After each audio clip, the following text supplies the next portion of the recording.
You climb the thread of life here. You need some time to rest. No matter how this long trek gets, you'll always do your best. I see the strife and struggles weigh heavy on your mind, but from storm clouds you make rainbows. Your way's so sweet and kind. You're my butterfly. You fly so high. You spread your wings, the world it sings to your sweet lullaby. You're my butterfly. You fly so high.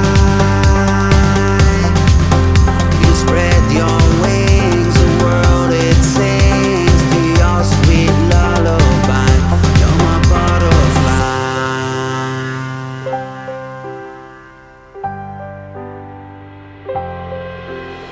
Open your wings and fly now.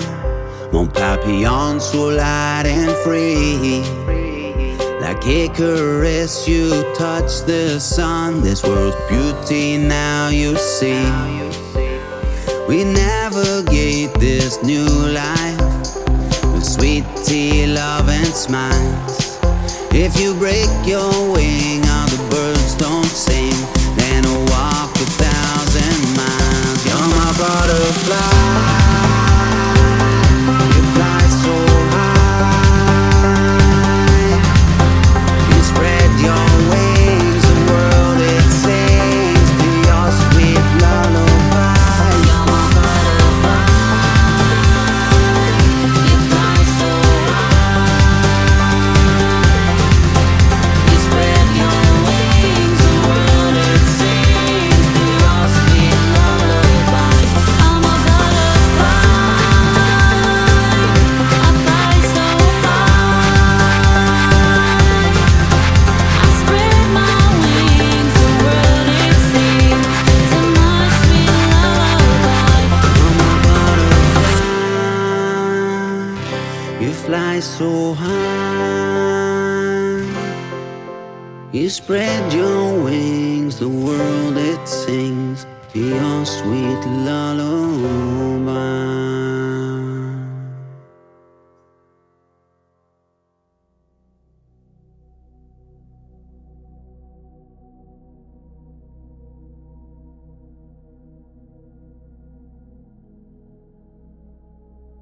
I used to put the holes in the donuts. 13 at a time, no hands. Right? And I'm like, where's this fucking guy? The true sign of change is questioning your own thoughts. You know, in silence, like when you speak to people. Like a bomb had went off, right? In slow motion. I mean, I've never experienced this in my life. Bang! Bright light. And it just shows you that no matter where you are, even when the lights are off, you can always visualise your dream and it can come true. The showman himself, the amazing Jim King. Jim, welcome to my table. Thank you for inviting me into your palace. It's a real honour to be here. It's been a year to the day, to right now, that we're walking into the Grosvenor Cinema in Ashton Lane in the West End of Glasgow, and we were premiering the first of the series of Confessions with me on the Jim King Show. And we were talking a couple of weeks ago, and you were telling me, we want to do something for this. And there were plans to go up the farm and film and do a wee interview up there. But it's raining, Scotland, so we're doing it at my table in my home. And I welcome you in here. First, we're going to ask you about what's going on in Jim's life right now from a year when we done the first podcast. I seen you for a couple of episodes, second one, and then I interviewed you. And then I thought, let's get you in and meet the real Jim. Because we always see the showman, we always see professional Jim. And I know you're an investigative journalist, comedian, public speaker, motivational speaker, all this stuff. But I don't see that guy when I talk to you, when we have meetings and we sit there. I see this guy, the relaxed Jim, not the Jim I see on the screen. I want you to come on here so that we can get the real Jim King and hear all your crazy stories and get a scream. And we'll start with what's going on in Jim King's life right now. Now in the present? Now in the present, Jim. Right now, I've been doing a lot of high profile true crime stories, and they've been very, very hard to sit, especially a mother telling a story of losing a child at the hands of these monsters.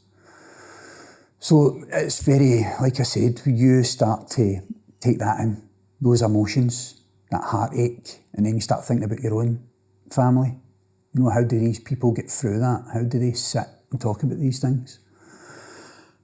Out with that, I try and separate those feelings in my own healing journey. And I've said to you before, getting clean and sober is only the start. You know, you start to find your way, and I'm still searching. Like, I was sitting in the spa the other day and I had my notebook out, my journal, and I was supposed to be writing up all these crime stories. And I sat for 3 hours and the only thing I wrote was, who am I? And that was it. And I just sat and I thought, who am I? I've been an addict with alcohol and drugs. I've been known as the Beachwood Bandit. Now I'm known as Jim King from the Jim King Show, the showman, a comedian, a motivational speaker. All of these things, and I still don't truly know who I am yet, you know?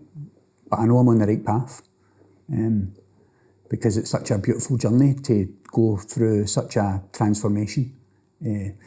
Being like a low vibrational guy who was addicted to all these things like alcohol, drugs, toxic environments, toxic behaviours, to transform into someone who believes in what they're doing, believes in change. And I've started to realise a lot of things like the true sign of change is questioning your own thoughts, you know, and silence. Like when you speak to people, instead of replying, to keep a negative conversation going, just let it go.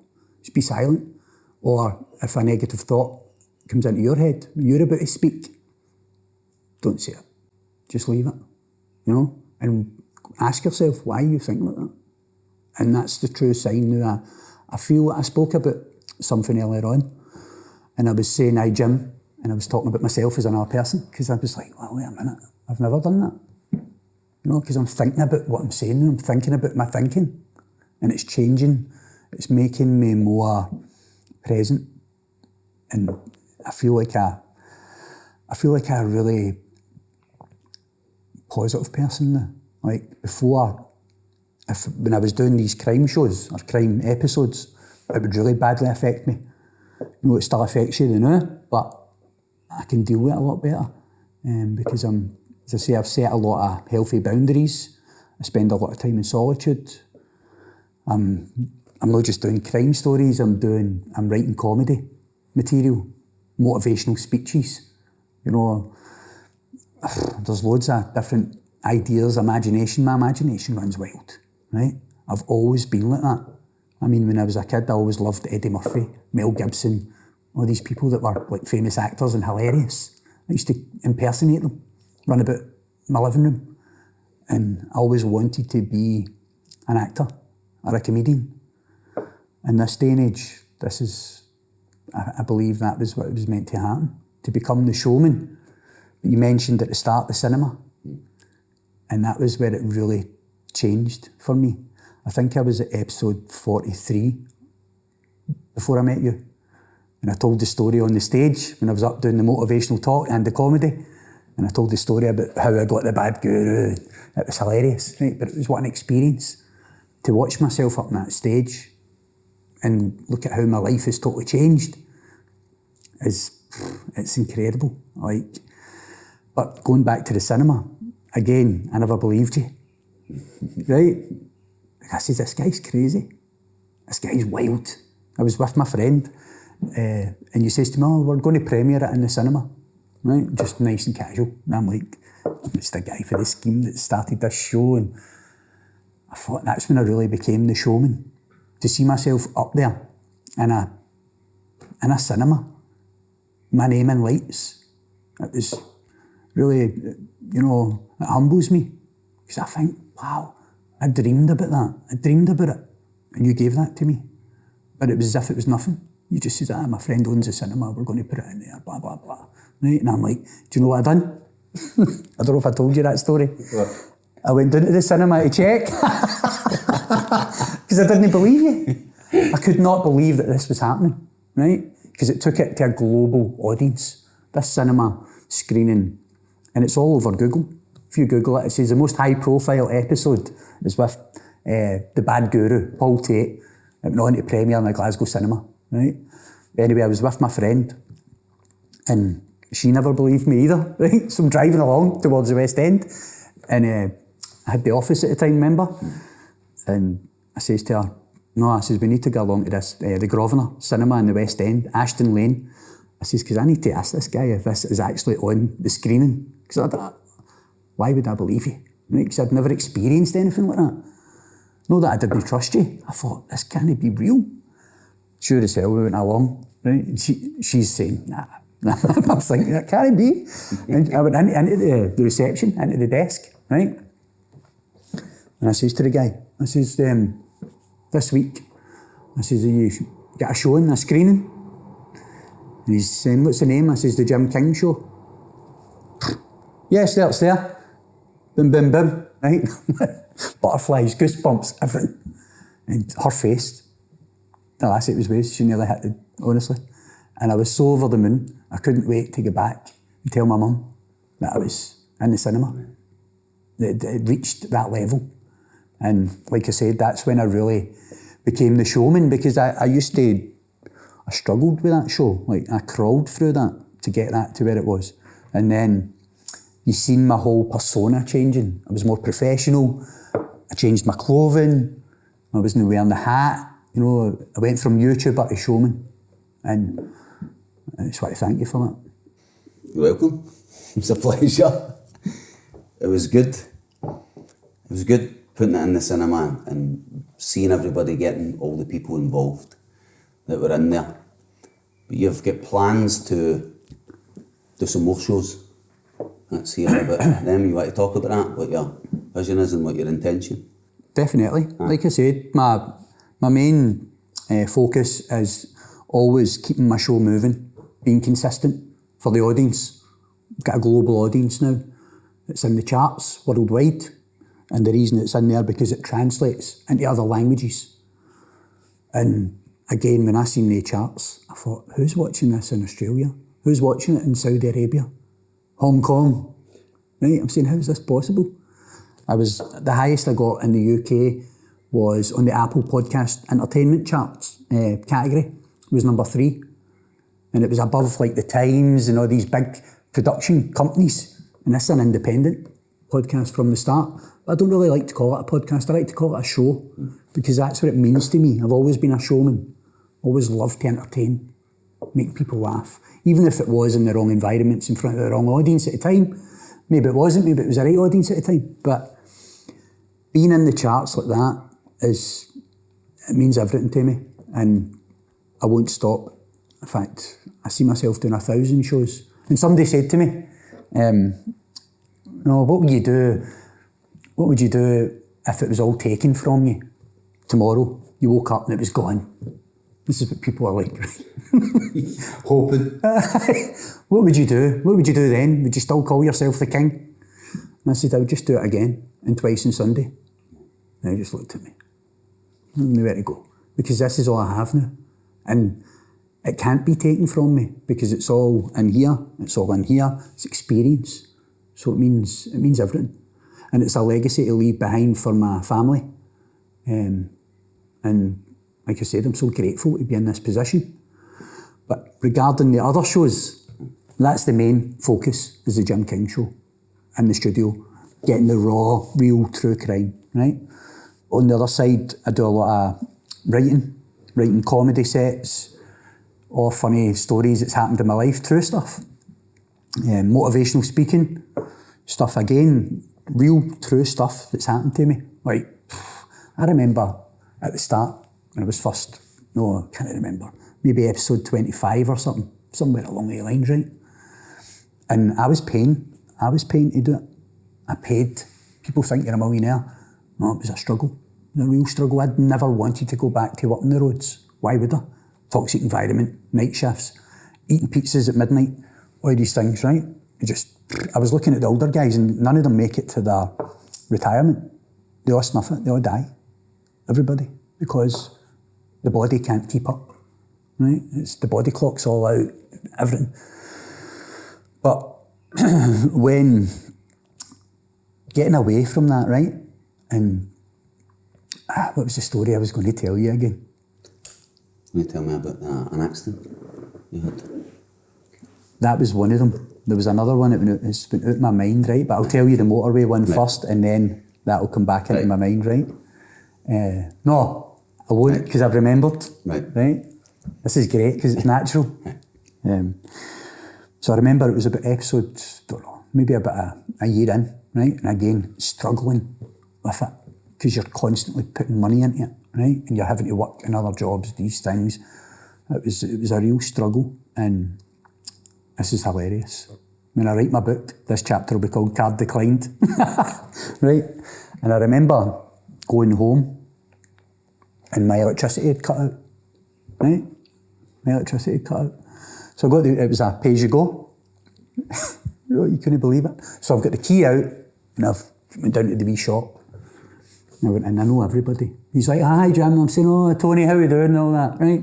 And spinning mics around the shop and all that, getting photos with him. And I says to him, keep it £40 in that, whatever it was, right? He's up. There's the card machine. Beep. Card declined, right? Card declined. And I says, oh, he went, it's declined. I says, oh, try it again. It must be in the machine. Try again. Beep. Card declined, right? And I was like, try it again. He was nearly crying, right? I says, try it again. And he's like, looking at me. Beep. Card declined. I says, so I made up an excuse. I says, I'll be back round, Tony. I says, I'll go and get the money. I don't have any fucking money, right? It was gone because something had come out my card. So I went back round to my house and I was sitting, and it was a winter. I was sitting in the dark, right? I had one candle. My phone ran out of battery, everything, no electricity. And I had my notepad and I had a candle. And I was just sitting, staring at my dream. My lights were switched off. And I still believed in it. I still believed in it because I knew it was a test. And I had offers to go back and work in these places, jobs that I could have started on Monday, earning £1,000 a week, whatever with these, because I've always been good with people. And in my previous work on the motorway, I was a foreman. So that just shows you that that's how much I grinded, you know, and I can laugh about it. Card declined. It's a beautiful story, and it just shows you no matter where you are, even when the lights are off, you can always visualise your dream and it can come true. This is what you deserve. Because there's a saying, if something's worth having, it's worth working hard for. And what are you willing to suffer for? We'll go through all them working hard every single week to pay for this, and everybody saying to you, it's never going to work. It's never going to work. I've heard this all my life. You can't do that. So we'll watch. Let's see. And this is why you deserve the success. Now, this is the story arc. This is how you'll be. You'll Larry King. And that's it. Scottish version. The worldwide version. Larry King's, the king is dead, long live the king. So let's hear about this other motorway story, because I hear all these comedy stories after you. And we'll start a bit straight and sombre, and then let's get into some comedy stories. Let's hear some funny stories, because your plan is to do a show and have some comedy. And this is the guy that I meet, this is the guy I know, the comedy guy. And then you switch into Jim King mode when we're in the studio. But this is the guy that I meet all the time. Well, let's hear. I worked on the motorways for a long time. You know, it must have been about 17 years or something in my life. but it was always chaos, like, because I was an alcoholic, I was a drug addict, I was also a showman in there as well. It was the centre of attention in the canteen.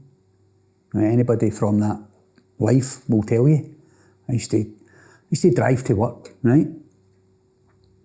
I used to drive there, and it was like a 12-minute drive from the house. And there was times where I cried the whole way, because my body and my brain was saying, where are you going? You don't belong there, right? But I had nowhere else to go. I had all these bills, I had a house, I had a family. Keeping up with the Joneses, right?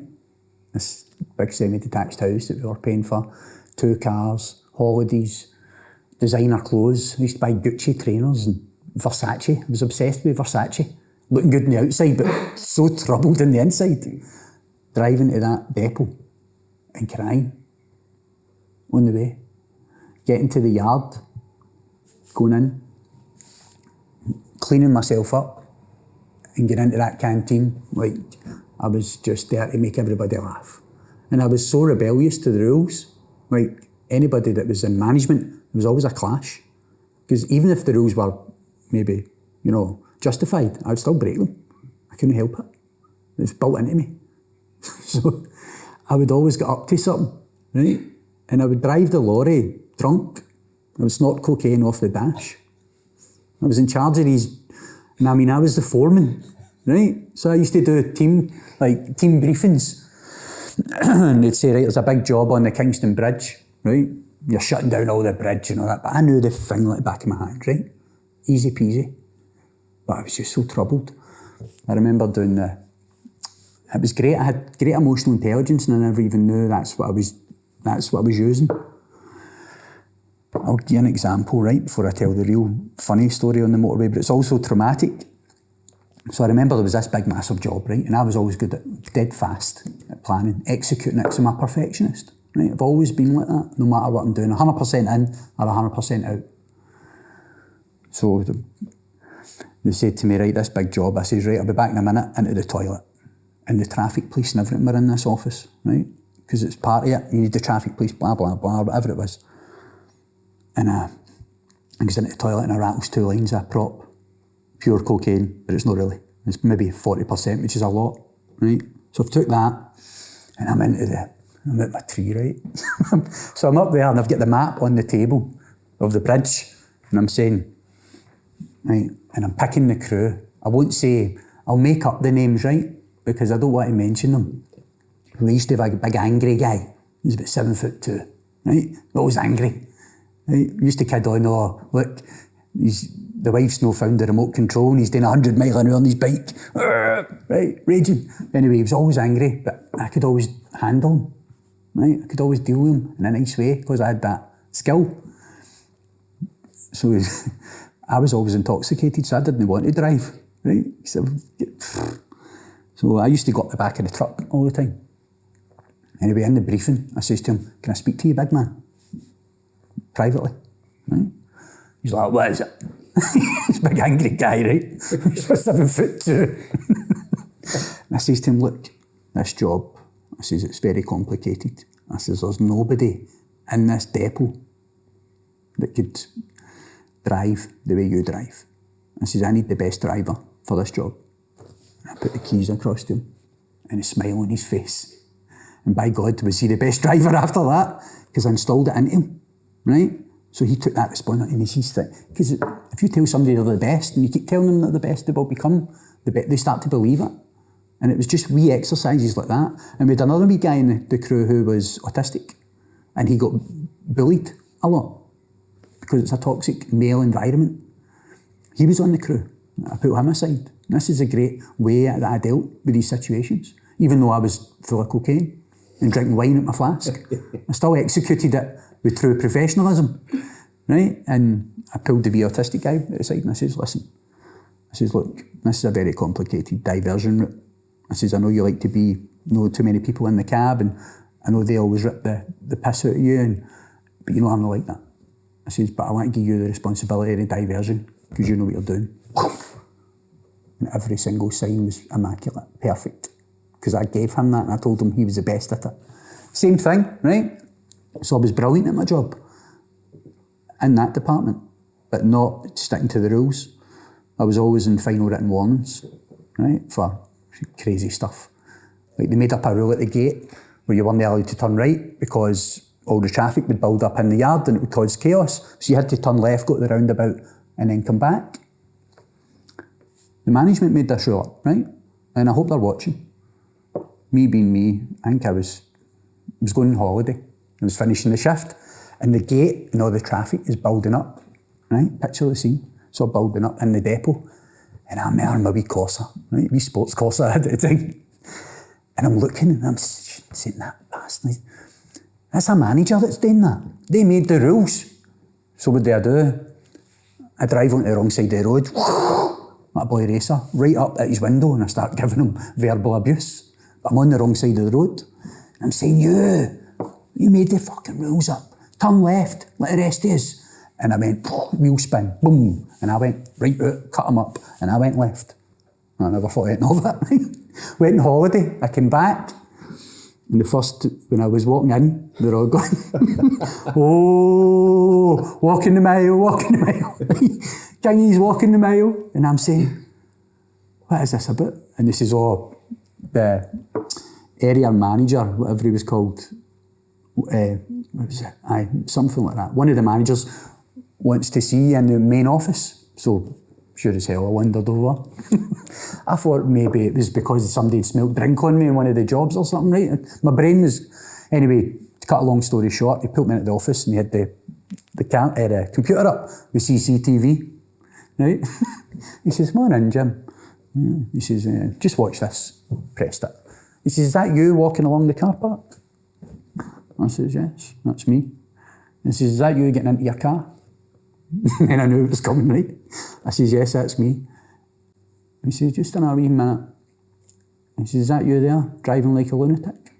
On the wrong side of the road, giving our managers abuse? I says, yes, that's me.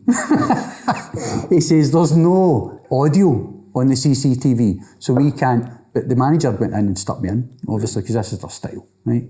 You know, we grew up where you just deal with it yourself, but anyway, I was on a disciplinary, but the guy so I was getting the sack, right? This is it, right? So, but on the disciplinary, so I'm in there on the panel, this big panel, right? And I'm getting, I think I'd done a couple of lines before I went into the panel, right? So I thought, fuck it, right? And he said to me, basically, they were lining me up to sack me that day, but I already had an ace card up my sleeve. So he was just about to sack me. And I says to him, I says, this has been a great learning curve for me, not to start following the rules. I says, because, let's face it, it's not that serious. I says, it's not been deemed as, what's the word that they always use?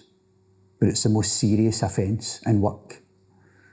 Something conduct or whatever it is, right? Gross misconduct. Gross misconduct, right? I says, it's not been deemed as gross misconduct. He says, oh, it certainly is.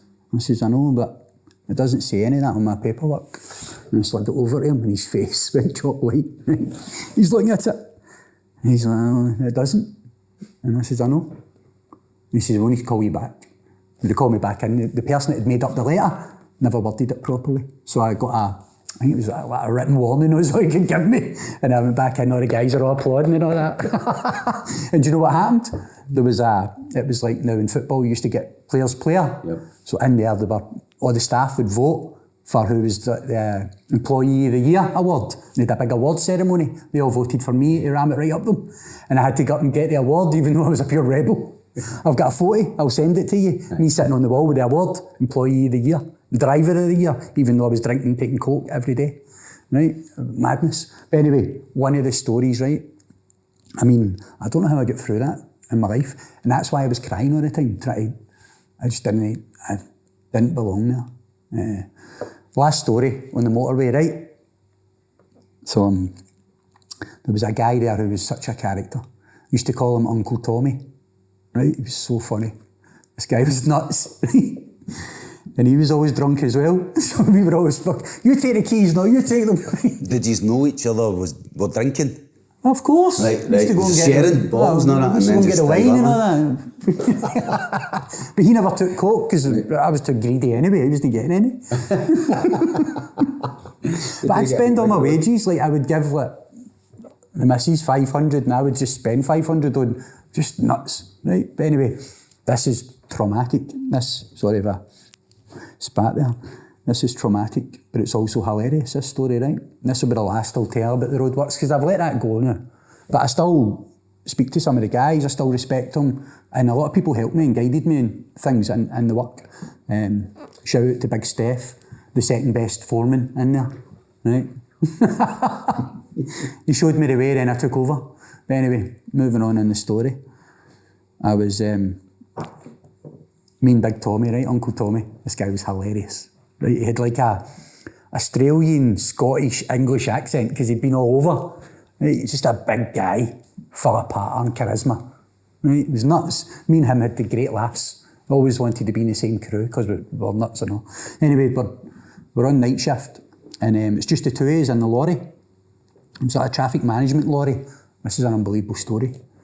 And it was so crazy, like, the two of us are in it and it's got the cones and the big metal frames and the signs and all that up the back, right? So I'm in charge of taking, we were called pre-setting for a job the next day. You pre-set all the signs, right? So we're down the dark section, down the M74, near Lesmahago, if you know that kind of area, Abington and right? So as if you're going down south. Anyway, we're coming back the way, so we're heading north.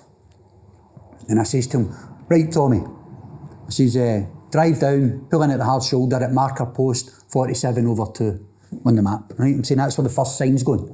That's where the workforce and road is the first sign you put out, right?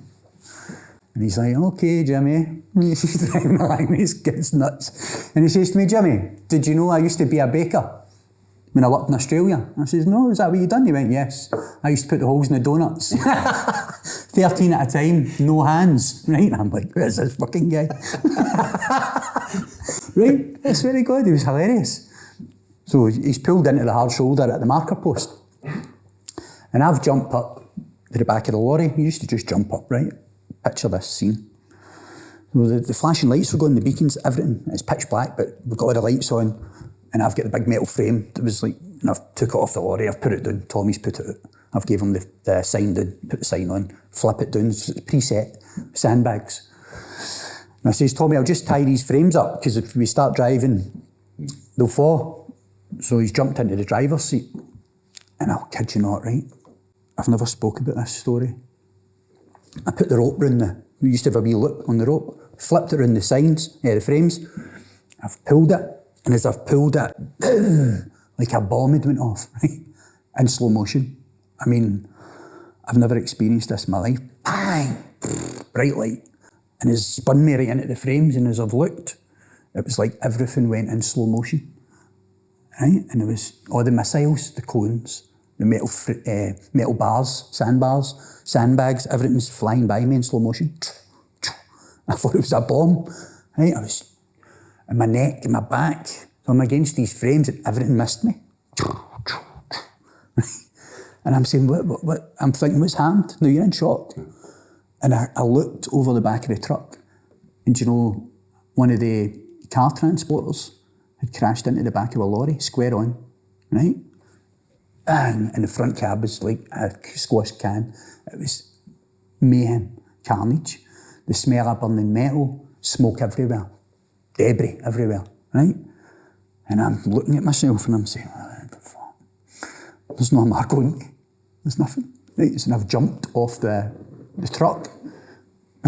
It pushed the truck right down the motorway. I mean, the whole motorway got shut, right? It was chaos, absolute chaos. And I've jumped off onto the grass verge because I think that there was smoke everywhere. And when I've jumped off, I'm thinking the guys must be dead, right? One of the big car transporters. I don't know how I'm still alive.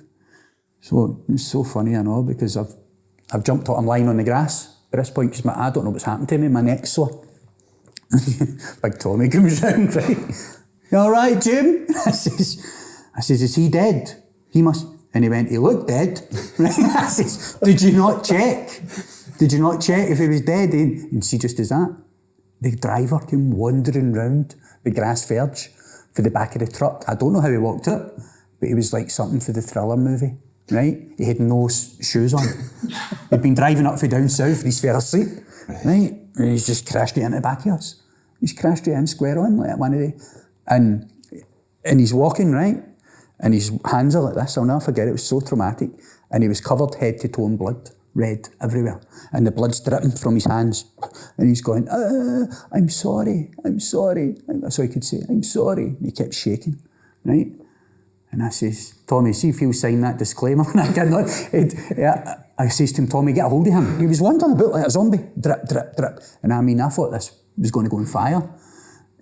So we got him onto the grass verge. And this is traumatic, but it's funny as well, right? So I've phoned and I'm saying, listen, we're in a serious accident. We need to get the ambulance, this, that.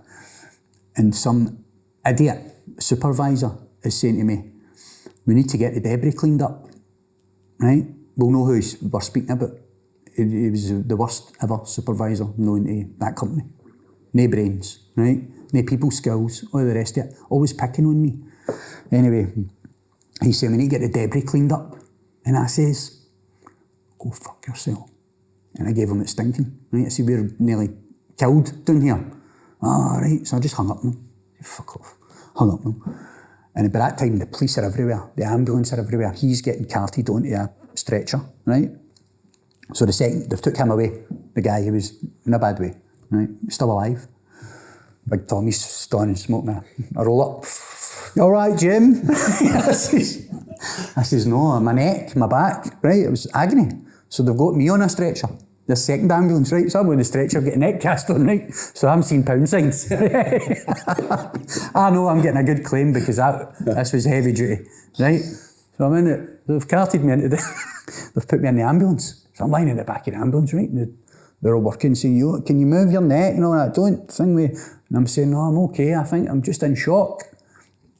So I was in there for about 2 minutes. And then I hear the back door opening.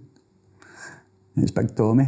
He's like, oh, he's got a neck brace on. He's like, Jim, I'm coming too. And he's going like, winging at me. He kind of say, they took us to the same hospital. Right? The big man got a right good claim. He's going like and winking. And I remember being in the hospital and stuff, and then the staff came and picked us up and took us. Do you know they took us back to the depot to question us instead of just sending us home and drink and drug test. They'd pulled them forward, right, for drink and drug test, and we were about to get tested. We would get the blame for that, right? And I'm sure it's all right to tell that part now. But somebody at the last minute says, no, just send these guys up the road. Send these guys up the road. You know what I mean? I don't know if Tommy was drinking that night. I think he was, but he was driving. Right. I'm sure he was me. Right, we'll say that for the record. But I certainly was. And taking cocaine, but that was, and I never told that story before. You know what I mean? I was so traumatised, but also it's hilarious. And I got a good claim, right? I won't tell you the amount I got, but I went to Vegas and I got my teeth done. Yeah, look beautiful. Thank you very much. So that was my stories for the roads. What is the plans for the Jim King show? What have you got planned? Have you got any big guests planned? I'm sure people want to hear that because this is Jim King show, you're famous. I've got, so I'm at episode 62. I released episode 62 yesterday. Like I said, the plan is to do 1,000 shows and then do another 1,000 and just keep doing it. And just, I love it. It makes me feel like I'm pushing myself every time, even coming here. Nerves are shattered, but once I start speaking with you, so I've got loads of big shows, but I keep them as mystery guests. What you'll find is you get a lot of competition. You know, we used to have the ice cream wars, you know, like the podcast wars, but what they don't understand is if you're in competition with others, you become better. But if you're in competition with yourself, you become better. And that's where I'm at. I don't compete with anyone because in my eyes there's no comparison in what I do. I feel like I'm I'm the best at it. You know, a lot of people agree and a lot of people won't agree, but you always say to me, other people's opinion of you is none of your concern. So massive shows, I've got so many high profile, I've got serial killers, I've got gangsters, I've got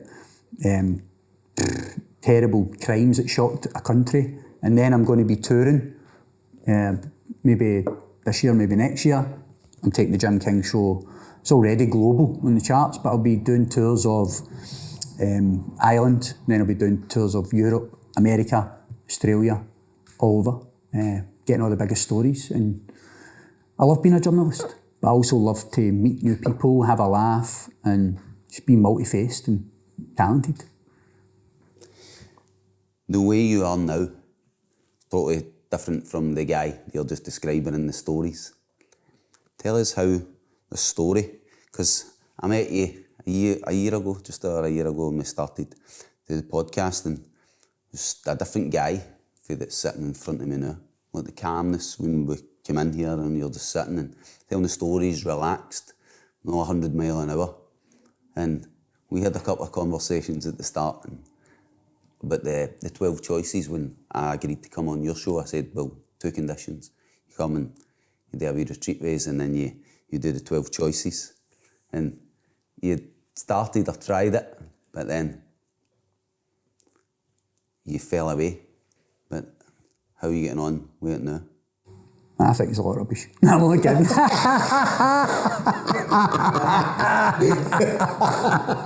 definitely a cult. No, that's just what they all say.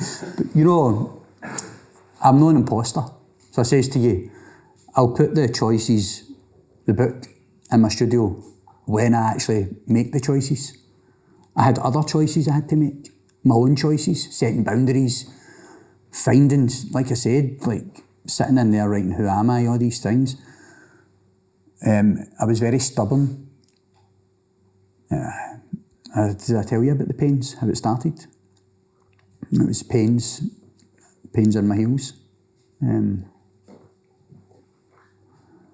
That was traumatic. Like I thought I was dying, to be honest with you. I know that sounds daft if you've only got pains in your heels, but the pain then spread all through my body, hands, legs, back, face, burning, stabbing pains, numbness, neurological, what they were saying. Went to the doctor and they're saying, could be this, could be that, or the worst illnesses known to man, right? Take these tablets, all these things. I went everywhere, trying to get help. This was before I met you. And I honestly thought there was something wrong with me, like, inside. So I went for a MRI scan, right? Took a while to get, I put the Jubilee or something, no far from Clydebank, is it up that way? A brain scan, right? This is hilarious. So I went for it, and I don't like hospitals, I don't like going to these places, but I was so desperate. Like I tried everything, I thought. And I went in for goes in for the brain scan, right? And I truly believed that there was something seriously wrong with me. They had convinced me, right? And I thought, what the damage I've done to myself. My brain must be, I can't wait to see that scan, if there's anything left of it, right? So when I done the brain scan, months went by, 6 months, 9 months, 10 months, no word. Pains everywhere, can't get answers. They're saying, take these medications, gabapentins, throw it at you, painkillers. You just end up with a shell, right? So I'm saying, there must be another way here. Must be something else. So I phones up for the results. I'm saying, I've been waiting 10 months. I phones him up, right? And I says, what's your name? I says, James King. I had a brain scan, an MRI scan. She says, well, I'll go and check. She comes back and she says to me, you sure you had a brain scan? And I'm like, I started questioning myself. Did I have a brain scan? And then she went, there it's there. I can't tell you over the phone, but they're sending a letter out. I says, I know, but I could be dead by then. It's been 10 months. But sure as hell, the letter came, right, eventually. And they said there was nothing wrong with me. My brain was fine. That's just, can't it be?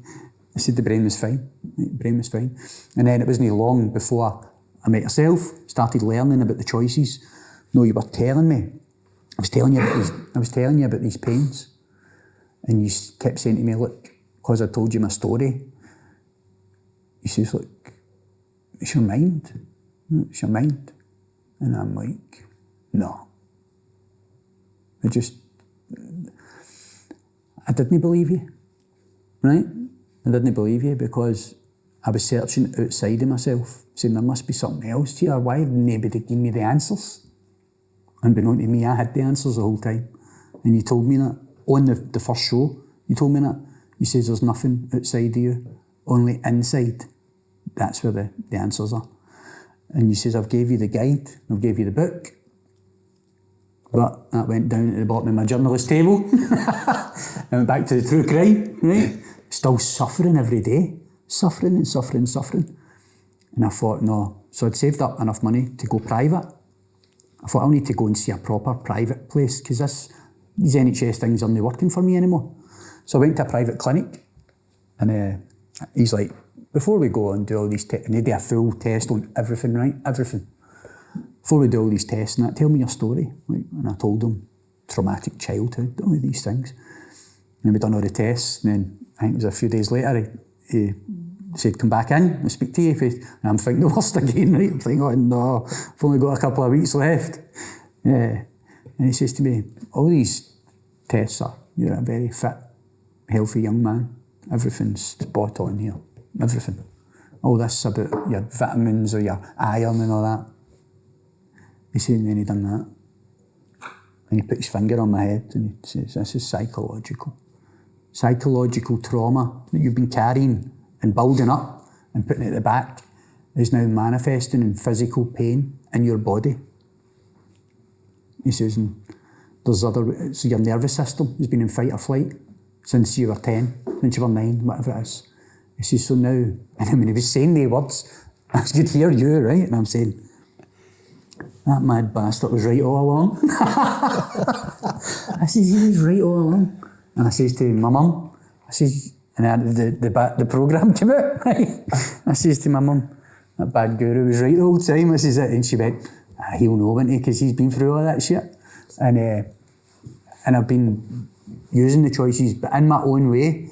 I'm always like, I always do things my own way. I can't help it. It's just the way I'm up. I think it's because I've been told what to do my whole life. And no more. So that's where I'm at, and it's really guiding me, like I said, on this spiritual journey that I'm on, learning about positive energy, questioning your own thoughts, spreading joy and love everywhere you go, even when you're not feeling great. Change it, and you will. And you can see it in others when you spend time with them. You're uplifting, and that makes me feel good because I know I'm helping people. Even just by sitting telling these stories.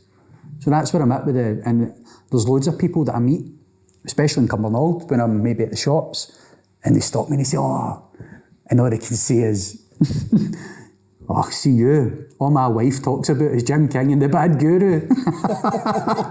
And I'm like, well, no, there's some things you can't buy. And they were saying their wife isn't well, and I says to her, try these, follow the BadGuru, breathing, even just start off with the breathing, so important. Choice number one is that's it. That changes everything. And you get the body out of this fight or flight mode and you start to just really grow and feel so much better. But it's life changing for me. Not just the programme, but also the way I carry myself now. You can feel the difference in you, and then you can see it as well. You can just see when you let go of this anger and resentment, it's a low, heavy vibration, and then your body starts to raise itself up, and your body starts to become healthier because you can see it in you. You see you're stronger, the belly's away, you're looking solid, and that's what happens. Everything begins and ends in the mind. The universal law of mentalism. The universe is mental, the all is mind, so it begins and ends here, and that's what the doctor's saying to you. If you leave all these thoughts and feelings and just suppress them, those energy, it's got to go somewhere, and then it's going there to give you the pain, to say to you, you have to release this as well. Because imagine if you're a big heavy guy, and you've got all this weight that you've packed on, and then you start to shed this and you become fit and healthy. Same with your mind. You've got this part, but you've also got this part. And you start to release everything in this part, then this follows suit. Your physical body's manifestation of your mind.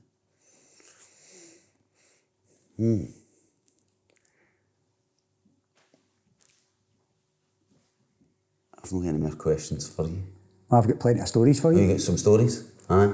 Never ending. Right, let's hear you. Some more stories. While I've been on this journey, Right. so it's not always just about entertaining, right? I love entertaining people. I've done it my whole life, regardless of where I'm at. Even in the court cells, I would entertain people, right? There's a story where we got to the jail, I'll just tell it. There was a big fight, right? I won't say where it was because I don't want the gang to come after me after all these years. But I was never violent, right? I was just involved in this, like I was part of the group. It was a big gang fight type of thing. And everybody got to jail, right? So I'm not going to say where it was. Yeah. And we ended up in the police cells for the full weekend and then to the sheriff court. And we're back then it was Reliance, right? But you could smoke in the cells. Don't know if you remember that. You could, in the court cell, they would give you in cigarettes, tobacco, and they would light it at the latch, right? This is mad. These stories, that's what I mean, entertaining. So there was 7 years in this cell. And I remember saying, I'll tell you, so they put me in first, right? And then it says, somewhere else coming in, right? And there was a wee guy in for smuggling. This wee guy came in, he was from Parkhead, right? He was caught smuggling drugs in for his pal at Pullman. So they've carted him and they've put him in this cell with me. So he's telling me all these stories, right? And he was nuts. So I'm just saying to him, I'm the Beachwood Bandit and all this. And so we're sitting and he says, another one coming in. And he went, the wee guy was looking through the hatch and I was in the back of the cell and he says, oh no. And I says, what is it? He says, you'll never guess who's coming in here. And I says, who? He says, Angel. Right? And I says, who's Angel? He went, well, if you can tell with the name, he's no Angel. Right? So I was like, oh no. This wee guy comes in and he's absolutely bonkers. He's fighting with all the guards and all that, right? There's about 6 of them dragging him into the cell. And I'm saying, oh my God, why did they put him in here? But the build-up of the people, there was about 7, I think. That's what used to happen back then. And it was so funny. So somebody had rolling tobacco. But they ended up putting my pal, I'll give him a shout out, he'll know what I'm talking about. Kit Kat, his nickname was. So he was a right rough and ready, he was a good fighter and that. Whereas I was just more as a comedian. So he came in and I thought, thank God. I'm saying, even though I was acting like with the bravado, I said, thank God Kit Kat's here because he's like my bodyguard, right? So he's in making sure everything's fine. And so we've got tobacco and the Rizzler, and this wee guy, and I says, look, give me the skins. So I've rolled a big 5 skinner, right? Nobody had any hash. I just rolled a big 5 skinner with tobacco. And he says, you want to get a laugh? Like, shout that turnkey. And he used to like the roll up at so he shouted the turnkey, and the latch just went up, right? And I says to him, you got a light? And he's like, aye. He pulls the lighter out and I pulled the 5 skinner out the latch. Do you know he started? He was ripping the piss out. Do you know he lit it? The daft bastard. I said, it's only tobacco. And they're all laughing and all that. See the crew next door? They were on R7. They were all mental as well. They're getting by and they must have got word. They've got that. He's saying to me, give me a bit. No, that. I'm the only one getting carted. So I had all these, and then see the people we were fighting. They were waiting outside the court for us. And we all got like out in bail. It was terrible, but we got carted at the back and somebody came and picked us up and all that, and covering your face trying to get out. That was 21 years ago. I'm sure there's been any more comebacks with that one. But I think that was the closest I'd been to any violence, but even though I wasn't involved in it, I was still part of that crew. So I was, what is it they say? You fly with the crows, you die with the crows.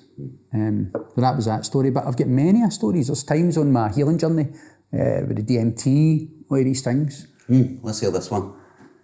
You tell me that this is a spectacular story. The DMT story? The DMT story. That's hilarious. Also traumatic. It's such a mad thing. Like, I didn't realise what DMT, what it involved, getting into the spirit world, the spirit molecule. I mean, we'd done a ceremony, me and this, so it was a female who was the host. She was hosting the space, and she set it all the setting for me, right? But I got the vibe that she liked me, a bit overly, right? But we'll not talk about that. We'll keep that for another day. Maybe in part 2. Okay. We'll expose her. So, we'll leave that one hanging. She said to me, we're going to do 3 things here, right? We're going to do Rappy, we're going to do Cambo, and then we're going to do DMT. And then she says, sorry, 4 things, then I'm going to lie on top of you. I'm only kidding. She said the 3 things, right? And I'm like, no bother.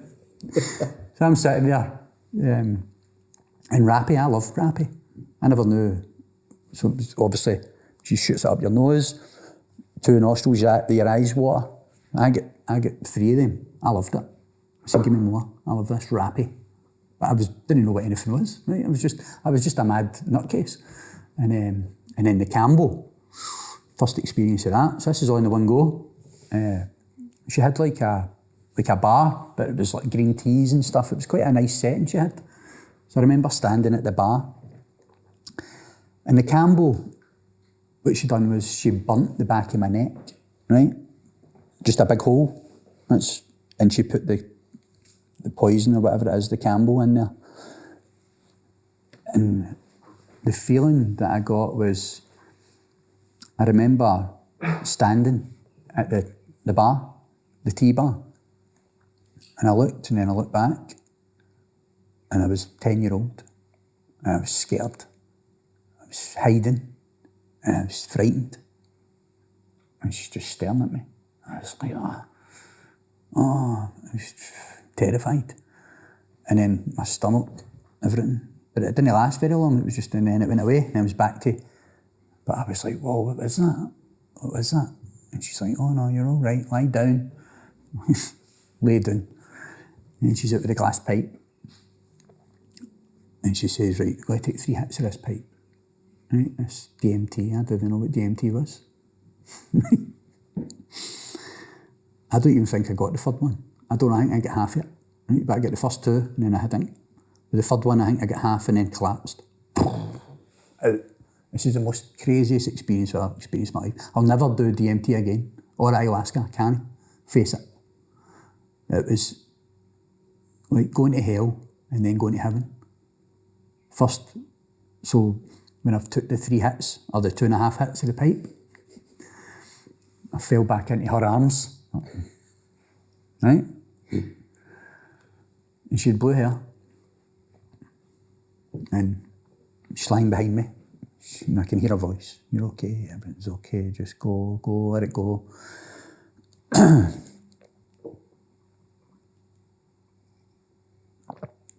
it goes into this portal.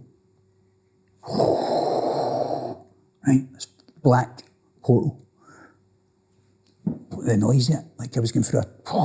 And I'm saying, what the fuck? It was like a black dark chute. I was going down. I'm saying, what is this? And I hit the bottom, and there was an arched door there, like a cartoon door. So it gets to it, and I opens the door. Oh, and all these demons came out, started chasing me, trying to pull me under the floor. So I vomited, projectile vomit. Right? I fucking think I'd shit myself. I mean, she's sitting behind me, right? I mean, it was everywhere, right? I was like, screaming, frightened. These demons were chasing me everywhere. And I mean, there was loads of them. I'd never experienced that before. And I'm trying to open my eyes, and I'm looking, and she looks like a demon. She's saying, close your eyes. Close your eyes, you're okay. She was helping me at that point. She says, close your eyes, you're okay. And I could taste it sick and spirit, but I was still in that. And then, again, down the black chute. Got away from them. The demons are gone. And I hit the bottom of the chute again. And I'm there.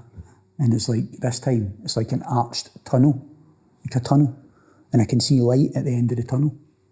So it starts walking through it, and through it, through it, through it, and gets to the end of the tunnel. And it's the most magical, beautiful thing I've ever seen in my life. It was like sitting in beautiful hills, like Scottish hills, right? Mountains. And there was these big tall people smiling, they had big white suits and white gowns on. There was Tinkerbells on my shoulder. Hi Jim. Right? There was butterflies, there was rainbows. And I thought, is this heaven? I feel like I've just went through hell, now I'm at heaven. And do you know, I got such an and I was actually giggling, like a wee kid, while I was covered in spew and shite and whatever else. Giggling, and then it just came to. I was starkers, I don't know what she'd done to me. But I must have stripped all my clothes off because I was so traumatised. But when I've come out of it, I was shaking, I was covered in sick, I was covered in everything, right? And I thought, and she says, you're all right. And I was like, what happened? I'd just been to hell and back, and then I went to heaven. And I'm back here with you. Fuck is this place? And I thought, but see, weeks later, months later, my life started to change again. I was processing this, and I'm like, what? It showed me it. It was facing my demons up front that I'd carried all my life and stored behind me. And then showing me that most of this realm that we live in, oh, it's just an illusion, and there's so much more to this than meets the eye, and I don't know what it is yet, but I'm going to find out. And that's my DMT story. So it's a beautiful story as well. What do you think it showed you? My belly rumbling. That's that fasting you're teaching me. It showed me that she was a stalker for a start. It showed me so much. It showed me that I was carrying all the demons the whole time, and that's why I felt like that. That's why I was so traumatised. And that's why I used things to block out the pain. Substances, alcohol, volatile behaviour, demonic stuff. Because I was riddled with demons. They were inside of me, my brain. And then it showed me that you don't need to live in hell. You can also live in the magic land. Tell me this, how do you get rid of the demons? Because there are going to be people watching that's thinking, Jim's been through this. What's been your process to get rid of them? How do you let go of these demons that have plagued you all your life? What is your process of letting go? So maybe other people can try. I don't believe it's one size fits all. I believe that you can guide people with your experience, and that people have guided me, and some of the stuff has not been good and some has. It's like Bruce Lee always says, absorb what is useful, discard what is not, and add what is uniquely your own. And that's what I did. So I don't have an answer for it. It's really, you have to find your own way. Most days carry demons. Even when you think you've got rid of them, they'll come back. You need to keep doing the work. You need to change. If nothing changes, as they always say. So if you make changes, you spoke about this, you told me this. Make a change and watch how your world changes round about you. People always, I'm not a counsellor. I told everybody that when I came in. Right? People message me and they say, Jim, how do you get off the drugs and off the drink and all that? And I'm like, I tell them, one of your choices is always tell the truth. And the truth hurts. The truth does hurt. And I say to them, listen, you need to change your environment. Change toxic people out of your life. You are who you surround yourself with, right? Change is not easy, right? But if you, there's such a great saying, right? It's, it'll come to me back in a minute. But this is the messages that I send people, and sometimes you don't get a reply because people don't want to hear it. They want you to do it for them, right? And people say to me, "Oh, I'm making changes. There's a risk there. I mean, I've got this, and I've got all my bills, and I've got this." So they make up excuses. And I say to them, well, then there's the biggest risk of all, putting all your dreams and goals on hold with the promise that you can buy them later. And it never works. So many people go to the grave no activating their true greatness. And everybody has greatness within. Young Paul says something all the time. He says, life passes most people by while they're making grand plans for it. I'm going to do this and I'm going to do that. Something that I try and say to everybody, is take action. That's it. The only thing today that you can do, that something will change. And if you take action, today is the day, I am the man, now is the time, I will act now. And if you act, you create something else, rather than what you've always done. If you do what you always do, you get what you always get. But you say, make one change, and that's it. With you, the difference. Start to speak your truth, start to take steps and listen to what your mind's telling you if you're in a situation. And you continue doing that and your mind's crying going to work every single day. Chances are that's not your fault, where you're supposed to be. And you can't tell anybody because you're ashamed. I never told anybody that before. I sat in that car in the back of that depot crying. Right, and then get in there like a showman. Oh, loud and all that. Oh, people used to come into that depot and they would avoid. Me and a guy called Ryan would sit up the back. We'd sit at the door so that when people came out, oh, look who it is, my cousin Vinny. All these things, nicknames for people and all that. So they would go round the back and they wouldn't want to walk by us. It didn't matter who it was. We would slaughter them, you know, in a good way. But I've always been like that. I've always been the centre of attention. I can't help it. When I tell people that now, it's ruined relationships. Like, and I've been heartbroken that many times. I'm like, I don't even want a relationship. I just want friendships. And people don't understand me. They don't understand what I do. And because I don't. So how can other people? Like, you talk about relationships. I mean, I've messed up that many because of my behaviour, but no always toxic, because of my positive behaviour as well. Right? The past relationships have been toxic. The ones after that, when I got into this guy, or developing into this guy, they've been beautiful relationships, right? But they don't last because they can become jealous, and I feel that it's partly my fault because I love nothing more than spending time in female company. There's a feminine energy. I'm such a feminine guy, but I can be masculine as well, and I'm no scared to act like that. There's something so beautiful in that feminine energy. It just feels safe to me. It feels so safe, and that's why I got on better with females. People think I've got loads of girlfriends. I've no. I do semen retention, right? I've got all these things in place. I just love spending time with women that are really switched on, and we can have this genuine friendship. You ask any of them, you know what I mean? Don't ask too many. I'm only kidding. What's your plans for this year? Well, I've got loads. Right. So I changed a lot of things. So I'm getting 2 phones, right? But people say, why are you getting 2 phones when you can hardly handle the first? I says, that's why. That first phone is for all the apps. I mean, I get 1,000 messages a month. 1,000. Between Messenger, WhatsApp, emails. I do it all myself, right? So it's impossible to get back to everything. But also it consumes my brain and it can really affect me. So what I mean by 2 phones is turn that phone off and use it as my work time. And the new phone would be no internet, no social media, you know, like a drug dealer's phone, right? But no, obviously being one, and only have maybe my close family in case of emergency.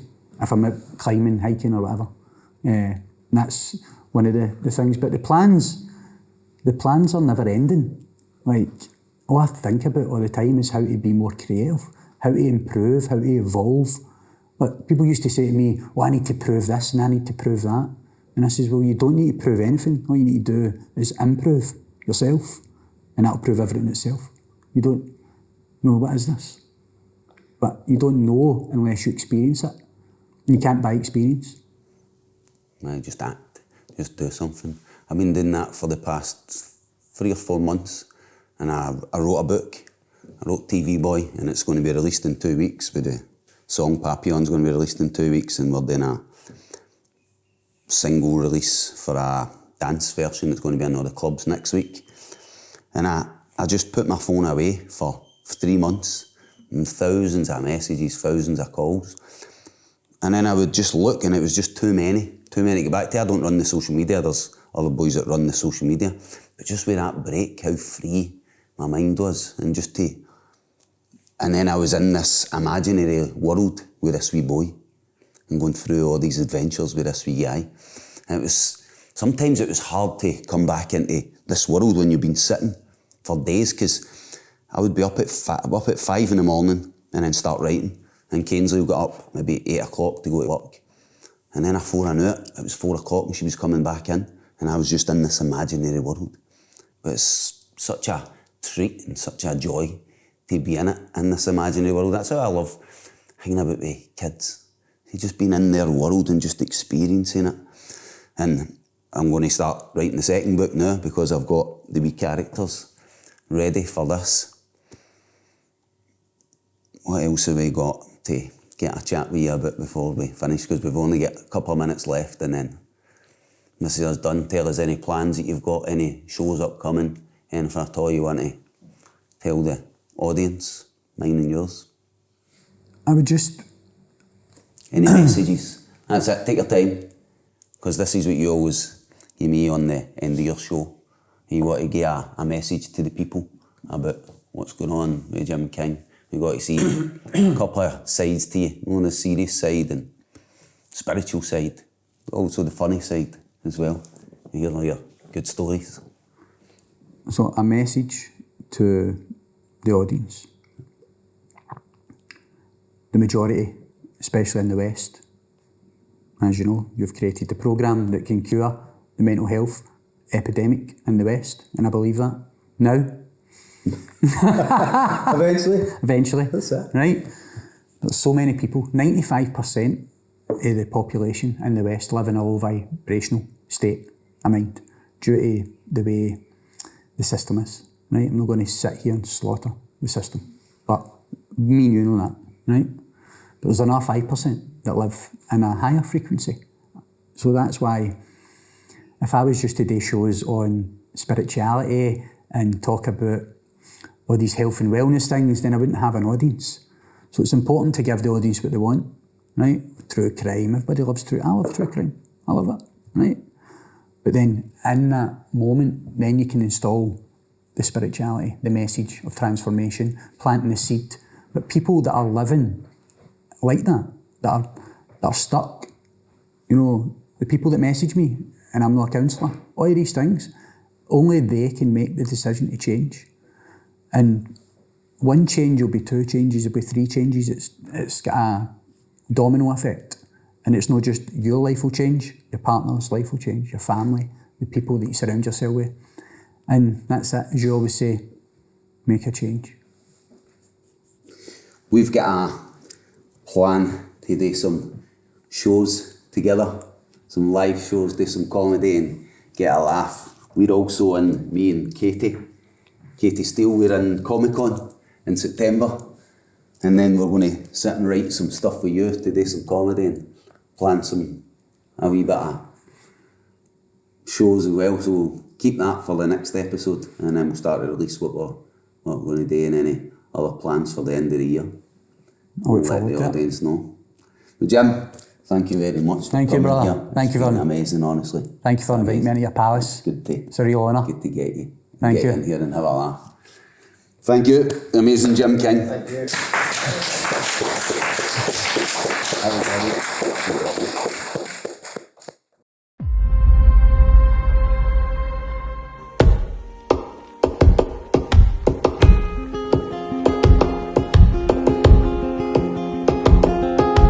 Lizard beats a buffalo, his rhythm strong and true.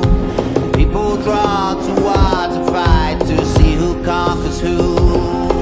The buffalo scream louder, cries echo off the skies. The lizard wipes his brow to stop the sweat into his eyes. Laid back, I watch the babies grow. Ripe red ones end up in the mouth of a crow. See the sky reflected in the people below. Under the mango tree, my hammer swings on a warm sea breeze. My neighbors hear the banana trees talking yin yang with the lizard man under the mango tree.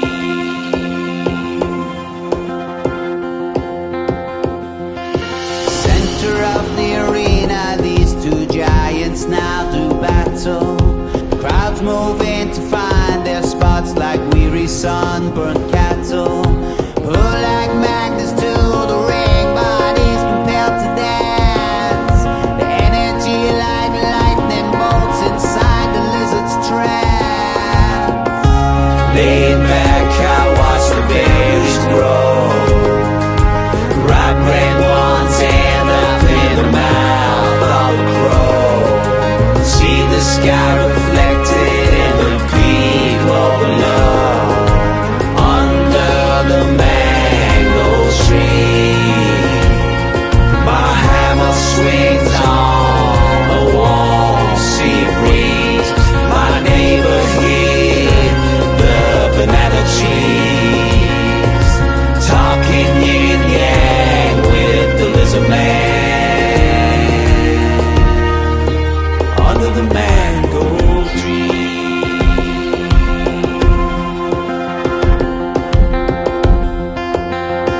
Under the master's footsteps, the ears of those ready to understand his doctrine open wide. While the student ears are ready to hear, then come his lips to fill them with wisdom. Kybalion of Hermes 3.